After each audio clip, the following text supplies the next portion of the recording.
Well, the season is almost over. It's semifinals week for 4A through the Open, 1A through 3A. Their championships are over. It's been an exciting season. Welcome into Bleacher Talk. I'm Jordan Spurgeon alongside Claudia Collins. And speaking of seasons that are already over, we're going to catch up with Eastmark High School later on today. The 3A champions this season, Scooter Melander and his crew, had a phenomenal season. And so we'll get to catch up with them on what winning that title meant to them. And then, of course, social spotlight with Eliav Kabai. Can't miss it. We only got 2 more left this year. Really looking forward to it, Claudia. But this is the nitty-gritty part of the season now. Yeah, it's grind time. I mean, for the players, for us, for everyone involved in the high school football scene. What an exciting time of year. And if you think about all the other sports happening, we even have a World Cup in the winter, which never happens. So it's just nonstop right now, full throttle sports, but especially when it comes to high school football here in Arizona. And I think this season's really fun. I think we're seeing a lot of teams that we expected to be watching this time of year, which, I mean, yes, that's what you expect. But I think a lot of these matchups we're talking about today are really fun. And I think Bruce Cooper would agree. So perfect time to bring him in and get into our quick picks. Last week is like the first week in a while, I think, Coop, that you didn't just like continue to blow us out. We all went 3-1 last week. So once again, not great for me. Keep Spurge 2 games back, but Coop, right now you're 28-12, Spurge 26-14, and I'm 22-18.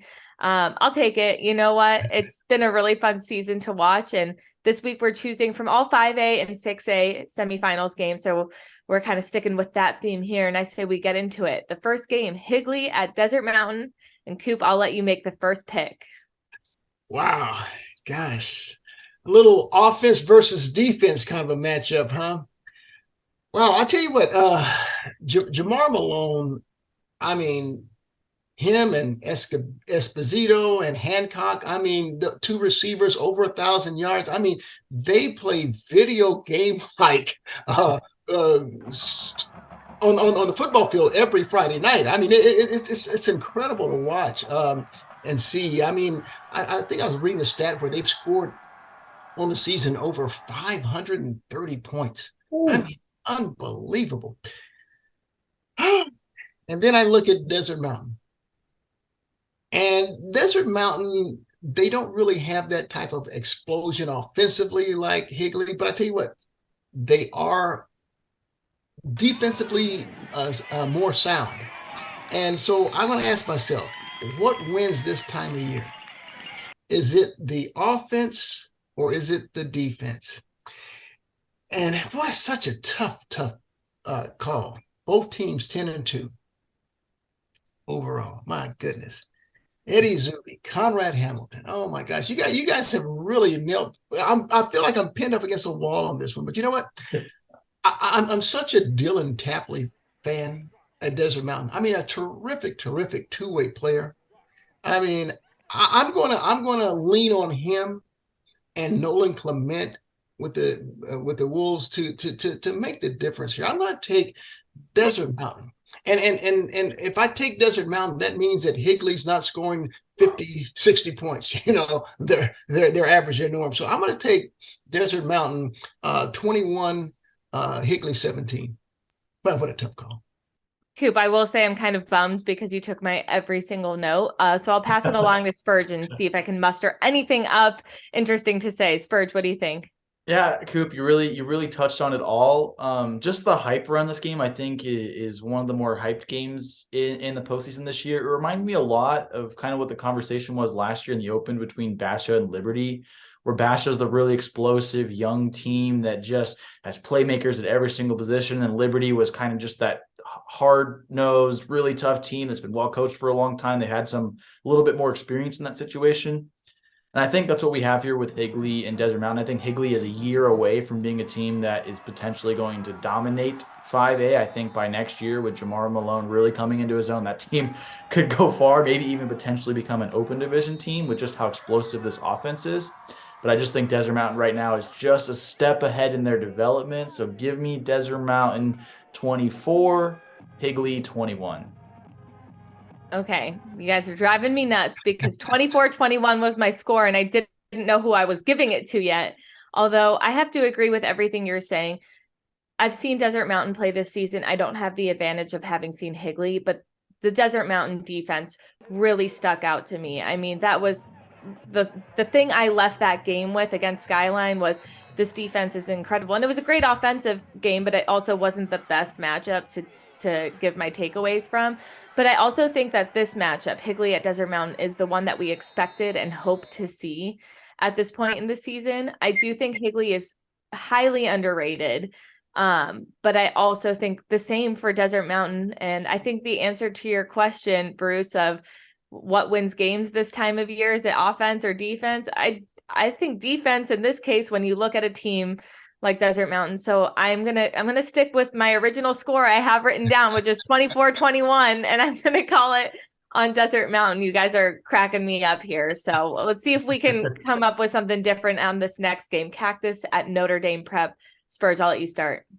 This is a really, really cool game to see. I mean, I remember talking with people that used to be at Cactus and, maybe getting messages like, oh man, like it's just different this year. We're not sure how the season's going to play out. And now all of a sudden, here they are in a semifinals game. Brian Bells has done a really good job over there, keeping the ship alive. They had a lot of talent remaining from their open division appearance last season. And it just took a little bit of time with that change to really get going. But they've built a foundation on defense.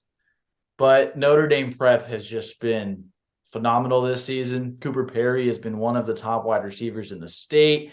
They're making the right plays on offense in big games. They've played really close games against top teams like Desert Mountain, beating them earlier in the season in overtime. And while I really like the story of Cactus, and I know last year there was talk, they could have been a champion in the conference in 4A if they'd stayed there instead of going to the Open. And now they're up in 5A, and here they are in the semifinals just doing what they do. I just think it could be Notre Dame Prep's year, not just to win this game, but to win it all in 5A. So give me them. I'm going to say 31-24. Spurge, I can't disagree with anything that you're saying here either. I would like to point out that if Cactus wins this game, it would be their 10th straight championship game from what I've read, which is insane. Hopefully my information is correct, but 10 straight, which is probably something they'd be striving for. But yes, love Notre Dame Prep this season. We got to see them earlier this year in Bleacher Talk. The vibe is awesome out there. It's a totally new team with a totally new feel. High-powered offense, as you talked about with Cooper Perry. I mean, that's a guy that, his name is always popping up left and right, getting a lot of attention this year. I also think they're a great defensive team. If you look at their record, 6 out of 12 games this season, they've held their opponent to 7 or less points. So also a great defense. We hear Notre Dame Prep and we think offense, but when you look at their schedule and their record, great defensive team too. And their only loss is to Chandler in week 3. So I think I got to go Notre Dame Prep here as well. I'm going to say they win this one 30-20. Coop.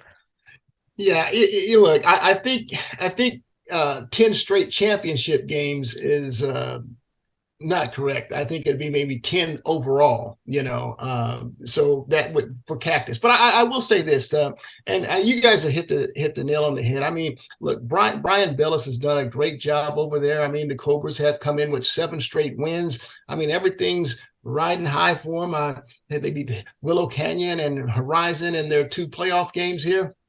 But hey, Notre Dame Prep's won 9 in a row. And I do agree with what you guys are saying. I do believe that the Fighting Saints will be the eventual 5A state champions. So if I believe that, then I have to think that they're going to win Friday night. And I don't think it'll be a close game. I'm looking for Notre Dame to win rather decisively. I like Notre Dame 48, Cactus 21. We're all on the same page in 5A. Okay. Yeah. We'll see if things work out a little differently in 6A. Red Mountain at Highland. Spurge, I'll start with you because you've seen them, Red Mountain in action pretty recently. Yeah. So I know when playoffs started, I said, I'll call it now, Highland's the 6A champion. Something about Red Mountain has maybe changed my mind. Let me talk this out and let's see. Offensively, they are just very, very solid. Obviously, I saw their first game against Brophy, and they went down 17-0. It was a weird interception that was really not an interception. It was fumbled on an incompletion. It was very just kind of a string of bad luck. And from there, they never hung their hats. And then they went on and dropped over 40 points and beat Brophy Prep. And they had a chip on their shoulder. They knew that week that everyone in the media that they had seen picked against them, and they used that. And I think Kyle Enders has his team just so dialed in right now. It's not a knock against Highland. I know their offense has gotten better throughout the season. We know they're a defensive team, and it has slowly gotten better. Something just feels different with Red Mountain right now. I think it's going to be a very tight game, but Jacoby Lane's going to be a difference maker. Lennox Lawson, the 2 times I've seen him play this year, he's had 6 touchdowns, 3 in each game. He's just a touchdown machine at any position, whether he's out wide or in the backfield. Something feels right with Red Mountain. So I know I've said that like 5 times now, but give me Red Mountain 27, Highland 24. I think this is the matchup that could make or break our streak of agreeing or disagreeing. So, Coop, let's see what you decide. Yeah, it's definitely going to be different here. Look, I'm such a huge Jacoby Lane fan. It's not even funny. I think, I mean, we have some terrific receivers in the state. We talked earlier about Cooper Perry. You love Derek English over at Saguaro. I mean, Dylan Tapley at Desert Mountain, on and on. But I just think Jacoby Lane is in a league of his own at wide receiver. And keep in mind, I have Deuce Robinson as a tight end, even though he plays wide receiver, because this guy's phenomenal as well. But I just don't think that Jacoby's going to be enough for him. And yeah, I know you talked about Lennox there. Yeah, no question that Red Mountain is rolling right now. But again, I'm going to go back to what wins this type of year. Claudia, you talked me into it as well.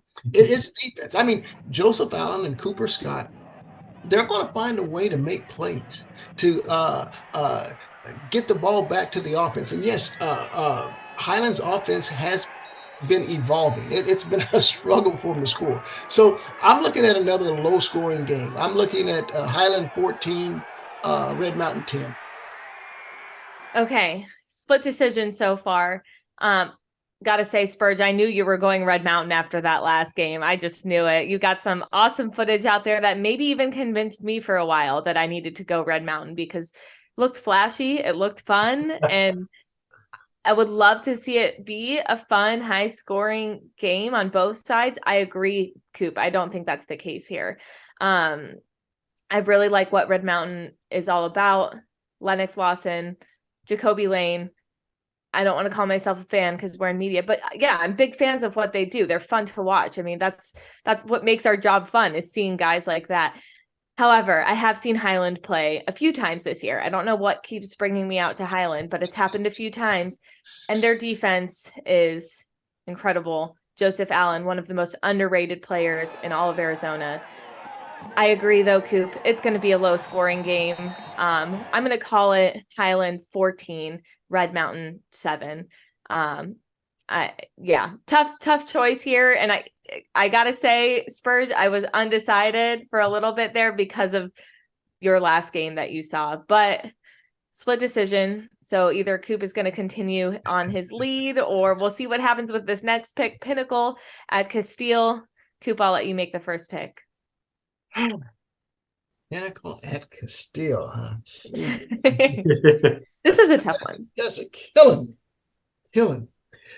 Oh my gosh! And I just talked about Deuce Robinson and what a stud he is. Number one overall recruit in the state, and deservedly so. I mean, he's such a mismatch nightmare. I mean, at 6'6", then he has a speed of a deer as well, if you will. I mean, he's just a terrifically gifted young man. And but I tell you what, I have just liked everything that I have seen from Castile this year. I mean, I had them in the state championship finals anyway, so I'm gonna have to stick with Castile here. I'm gonna take the Colts by a score of 28-20. It's a tough call, but I got to go Castile. It is a tough call, and I actually am surprised at your pick after your comment on Deuce, and I thought I was going to be special here making the pick that I'm going to make. I don't think Deuce Robinson, Miles Lipman, another name when it comes to Pinnacle. I just don't think those guys are enough. And I think Castile has been underrated all season long. I mean, they've both had really, really tough schedules. When you look at Pinnacle, they've played Liberty, Centennial, Highland, Saguaro, all teams that are in the Open or were Open worthy, expected to be in the Open when we're talking about Highland. Those games were spread throughout the season, but then you look at the back half of Castile's schedule, and it has been so dang hard. I mean, we're talking Basho, Chandler, Hamilton in the back half of their schedule, which are obviously all teams in the Open. I think their strength of schedule towards the end of the season, even though they were losses, I think that might actually play a big role in the experience that they have had. I thought it was going to be special, like I said, making the pick here, but I think I have to pick Castile as well. And I'm going to go, I don't know what you said, so I might just be repeating your score. I'm sorry, 24-17. Did you say that? You got it. That's exclusive to you. All right, Spurge, are you going to choose Pinnacle? I mean, Castile has looked like the true number one seed, 133 points through 2 games. Offense is rolling. Landon Jury has really come into his own this year. I got to know him a little bit last year, and I've seen the growth from then to now where he's gone from maybe that timid quarterback with some talent and some skill to now he's the leader on that team. They've got a lot of playmakers at every position. Defense plays hard, and Bobby Newcomb's a winner. I mean, since he's been at Castile, this team, as they've gone up through the divisions through the years, they've done nothing but win. Okay, they're a 3A team. They're going to win that. Then they go to 4A, they win. They get to 5A, they win. They're in the premier region, and they find ways to win games. Yes, they didn't beat Chandler, Hamilton, and Basha. Almost nobody's beaten those teams this year besides each other. They're the only ones that have beat each other this season. So you can't knock Castile on that. And truthfully, they're probably a year or two away from being in that exact same conversation as them, just seeing the trajectory they've been on the last few years. So I'm not surprised that they're going to win this game and advance to the 6A title game. I like the way they're playing. Give me Castile over Pinnacle. Let's go 31-20. Only one game we're disagreeing on. I don't know what that says. So we're either going to have a really good week, all of us, or we're all going to be like, no one trusts us. Yeah, look, just listening to the both of you give your breakdowns and stuff. I mean, it all makes sense. I mean, Jordan, you just talked about Castile playing in the premier region in the 6A, which is appropriately named, as we talked about before, because it is for sure the premier region. And yeah, and to have Castile, walk through that gauntlet there. I just don't see that they fall short of the championship game. So there you have it. I agree with you guys. All right. I'm going to spring a last second question on y'all that I did not give you any warning of, but a few weeks ago, maybe 2 weeks ago, I said that I had Basha winning the Open. Are we ready to just make a prediction for fun and see where we land? Coop, who do you have in the Open this year, a week ahead? Well, I actually have a rematch of last year. I have Saguaro stunning Liberty on a Friday night. I just think that Devin Dampier, he's made for these moments, this time of year. We saw it last year. We'll see it again. And I have Chandler knocking off Basha. So it'll be I have it as a repeat of last year. And I think that the Chandler Wolves will wind up being the overall champion. All right. I'm going to ask Spurge the same. Yeah. What do you think? Brief pick. I've got Saguaro Basha. I think Saguaro is going to be back-to-back champs. I just like the way they've blossomed over the last couple of weeks. I kind of saw it early on where I was like, okay, I'm not going to worry about this team until playoff time. And here they are. And like I said, Dampier's a difference maker. They're healthy. Defense is young and loaded. Really tough to pick against Basha and Liberty. I know Liberty's been the best team all year, but something with Saguaro. Something's cooking there. Number 5 seed. I like that you guys both got him in there, but sorry for springing on you last second, but I thought we should have some fun with it. Stick around. We'll be at Eastmark High School when you get back.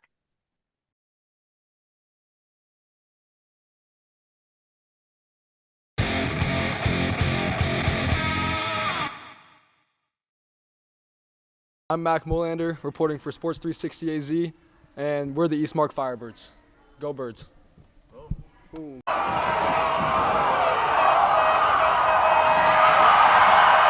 Well, immediately it was elation, certainly. In reflection, first of all, to want to thank all the people that reached out, obviously family members, but old friends, colleagues, people I haven't heard from in so long. I didn't stop returning text messages until 10:30 p.m. on Sunday night. That was amazing. We had our banquet on Monday night, our team banquet, and that's where it went to about 51% elation and 49% sadness. I'm going to miss this senior class more than any of them, simply because I spent so much more time with them.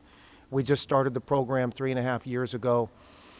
9 of the guys that got to hold up that golden football on Saturday night, I've known for those 3.5 years and coached them every single year, because our first year was only freshmen and sophomores. So from that pure standpoint, we love each other, and we know each other so well, and that's kind of where I'm at now. It means a lot to us in the school, and it's something we all dreamed of, and we worked hard in order to make that dream come true as seniors in high school at Eastmark. Kind of just piggybacking off that, I mean, it feels amazing to see all the hard work we put in for, I mean, not only this season, this past off season, but just these 4 years in total. Just all that hard work coming together for state championship W. We put in so much time during the off season, watching film, perfecting our craft, and it really showed off this season, and I cannot be more proud of the team.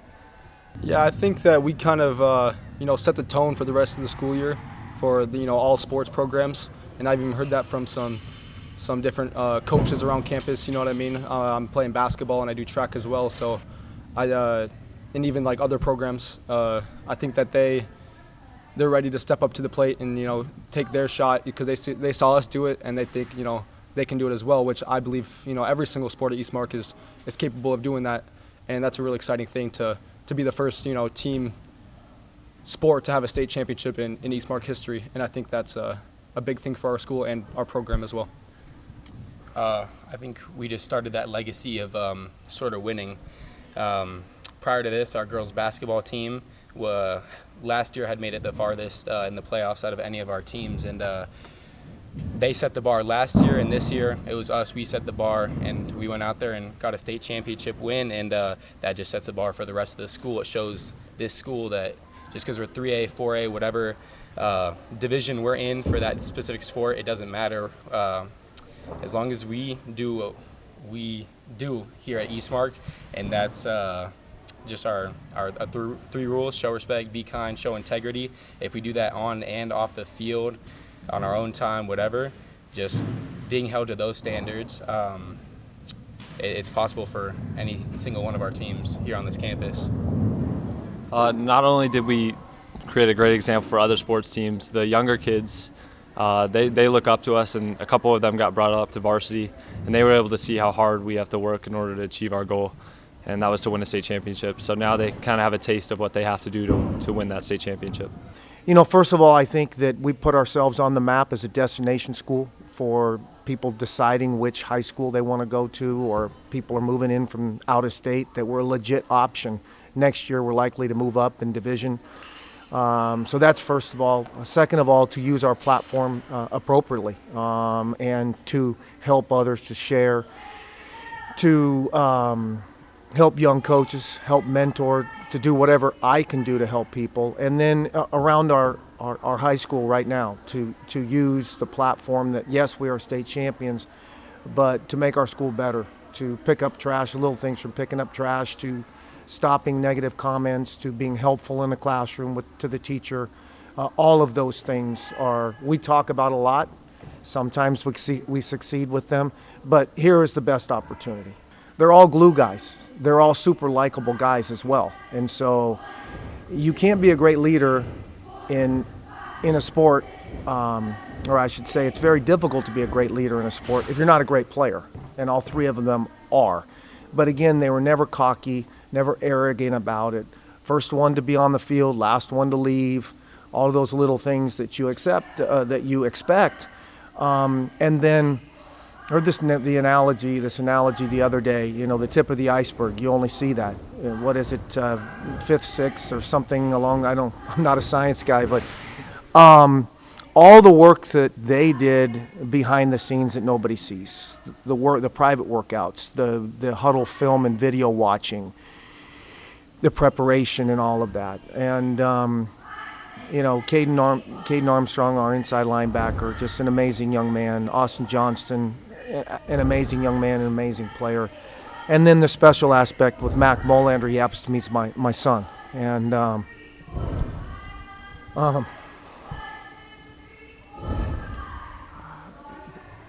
perhaps that's where a lot of the 49% is of my sadness is, but also just the proudness of being a dad. You know, we have a rule at home that we don't talk football. And so the night before the game, I asked the boss, my wife, if we could. She says, hell yeah, tomorrow night's the state championship. So we spent an hour, which was very weird. You know, we never do it. We spent an hour upstairs on the couch talking through everything. And that was a special a moment because we had never done it before. But just to see his development, but also how he uses his platform. You know, he's the vice president here on campus, but he does it in the right way.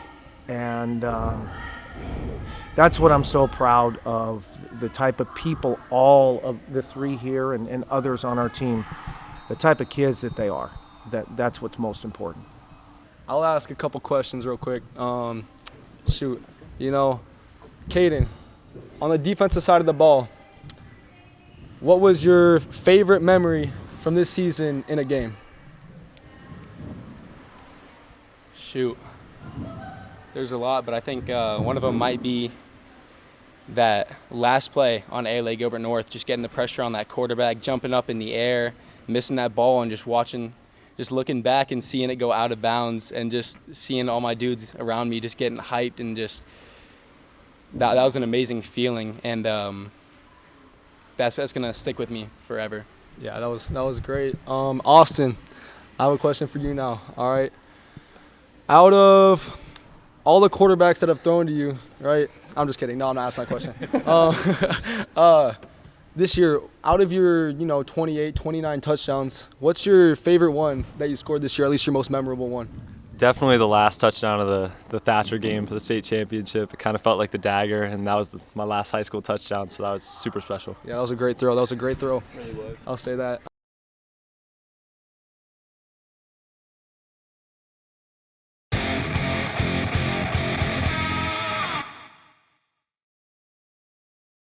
Hey everyone, welcome back to Bleacher Talk, one of the last shows of the season, which is absolutely crazy to say. But of course, we've got Eliab Gabai with us alongside Jordan Spurgeon, of course, for our Social Spotlight segment.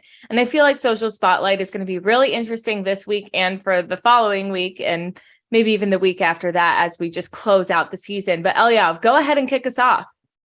Okay, well, this kickoff is easy, because Mr. Kenny Dillingham making himself known here in Arizona, making that stamp. We know it's been his dream job, and now he is at ASU football. It's felt like a long time coming. So can I get a dilly?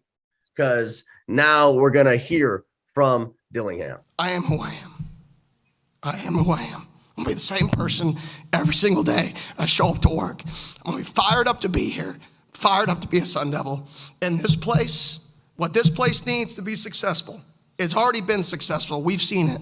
The leadership from top to bottom is in line. That's why I'm here right now.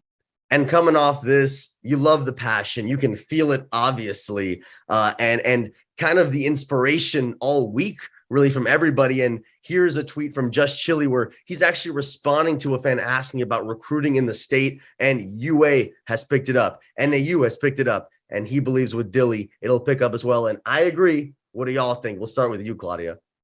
I think this is absolutely great for Arizona. Every player I've talked to, anyone in media I've talked to, everyone's really happy about it. I think my biggest concern going into it was like, okay, well, Iguano did all this work recruiting, And if you watch my latest episode of Recruiting Roundup, I really dive into both of these topics. I love the combination. Yeah, shameless plug there. I love the combination of Dillingham and Iguano. I love that Iguano's staying. I feel like on the recruiting front, it's really powerful for especially the Valley, which happens to be the area that was the most under recruited by ASU. But and I just think staffing wise, we're going to see a lot of staff, probably familiar faces from across the Valley join in. And overall, I've heard nothing but positive, but I think it's all going to come down to what we actually see on the field next year. But for now, I'm very optimistic. Yeah. All in on it. Press conferences are one thing. No one's going to care about the press conference come this time next year. Where are they at record-wise? Where are they at recruiting-wise? That's the big thing. But I think he understands what's going on with NIL. I talked about it after the Territorial Cup with Jordan Ham. On our breakdown, we were saying, listen, it's time to take a page out of Jed Fisher's book, which 2 years ago, you wouldn't imagine ASU taking a page out of U of A's book, but turning it around so quickly, I think ASU can learn a few things from that. And I think Dillingham understands the game very much like how Jed Fish does, but maybe even in a different way because he is even younger, 32 years old. You can see his timeline too, by the way. We're just going to stick with the shameless plugs, but did break down his timeline with some Last Dance timeline effect things. But it was awesome. It was awesome. He doesn't want to say it was sick. It was sick. It's good though. I'm glad. It seems like he's going to be a good fit, but we'll see. Yeah, we will see. As you both said, it's going to come down to the field, and that's what it's all about. So let's talk about the field a little bit and go into our AZHSFB playoffs. One of the most surprising stats of the 2022 football season. This is from ArizonaVarsity.com. Shout out to them always with the best tweets. Most surprising stat of the 2022 season. Ready? Castile quarterback Landon Jury has 18 rushing touchdowns and over 700 yards rushing. Now, shout out to him. Very impressive. Obviously, no surprise why they are in the position they are in. Maybe I'm not going to put you on the spot with the surprising stat, but what is some of the biggest surprises for y'all in this football season?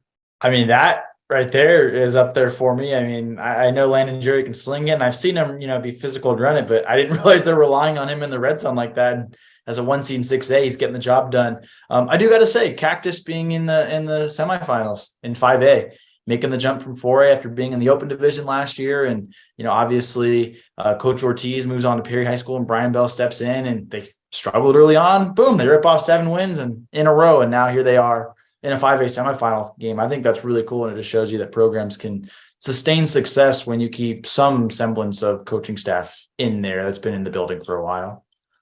I'm bad at choosing just one thing, so I'm going to jot off a few. I have to agree, Cactus, that would have been one of mine. Notre Dame Prep, the way they've just taken off this season, I feel like they're a team that, truthfully, we didn't even really look at last season, and here they are this year, very likely to win their state championship. We'll see. That's looking a little far ahead, but I think they're the favorite right now. Snowflake, a team that went up a division, is doing very, very well and successful. And I mean, I went out to Snowflake earlier this season, small town. They love their football. I think it'd be really interesting to see them in a state championship as well, which we're familiar with, but a division up now, which is always interesting. And then, I guess just to name, I guess the guy that comes to mind, which probably comes to all of our minds, Damon Williams Jr., a guy that, yes, was on my radar last season, but this season he has really cemented himself as probably the top quarterback in Arizona. My categories, I guess. I think I've just really been impressed by Damon this season. He's just such a freak athlete and so fun to watch. So all that to say, I think this is going to be a really, really exciting Friday, Saturday of high school football. Absolutely. The stars are going to be out, and the stars were the star is out right now with us. And I'm so distracted. So cute.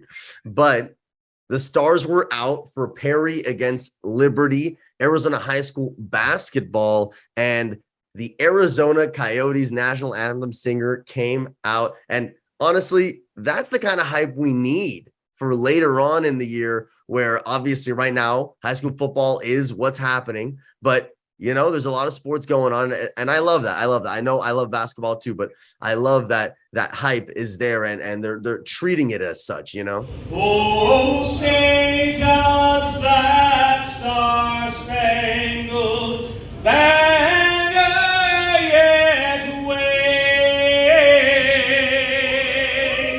Especially a big game like that. Some of the best players in the state. Elioff, great stuff as always with Social Spotlight. We only got a few more of these this year. Hurts, but we're getting ready. Semifinal week, championship week next week. Super excited. You can catch all of it on sports360az.com, and be sure to tune into next week's Bleacher Talk show. We'll be talking to players from all 8 championship contending teams. So stay tuned next week. Have a good one, y'all.